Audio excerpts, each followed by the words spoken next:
Pitong Pilipina ang kabilang sa mga nailigtas sa raid sa isang umunong Pogo Hub na pugad rin umano ng prostitusyon. Iimbestigahan ng DOJ kung paano ito nakalusot, gayong malapit lang ito sa City Hall at istasyon ng polis. Nakatutok si Salima Refran. Ang biktima rito, yung mga Pilipina, against their will, nandito sila sa loob ng facility na ito. Yung mga pinagagawa sa kanila ay labag sa kanilang kalooban.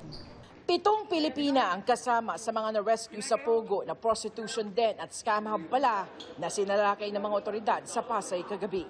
2 babaeng foreign nationals rin ang na-rescue sa massage parlor. May nakuha ring samot-saring sex toys at contraceptives sa patuloy na paghalughog sa gusali.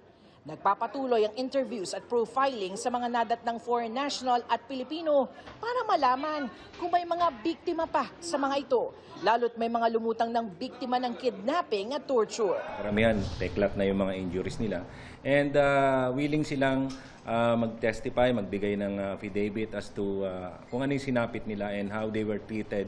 Halos 600 ang mga natukoy na nagtatrabaho sa 5 palapag na gusali.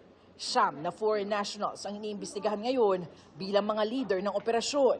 Bukod sa prostitution din, sangkot rin daw sa iba't ibang cyber scam ang mga ito.